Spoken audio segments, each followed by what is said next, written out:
Here's how to replace the battery in the key fob for a 2018 to 2024 Chevy Equinox. So first you locate this button on the side of the remote, right there. And you push that down with one finger and then pull the key out. Now you need to pry the two pieces of this case apart. And to do that, just use this key.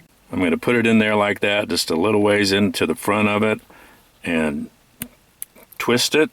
And you can see that pops the two halves apart.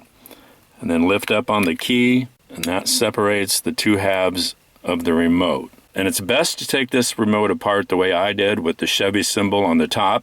That part contains the battery. This part contains the electronics for the remote. And just lay that down flat somewhere, don't tip it over. If you turn it over like this sometimes and you're not holding on to it, the insides can fall out and then you have to realign it. Now we need to take out the old battery, and you can use the key for that too. Put the key under the edge of the battery right here and lift it up.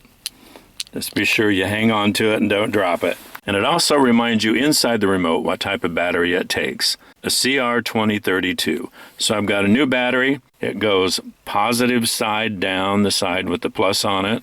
So pop that in there. And then we grab the other side of the remote, put the two halves together, line them up, and then snap everything back together. And then we put the key back in, and you're all done. Your remote has a new battery, and you're ready to go.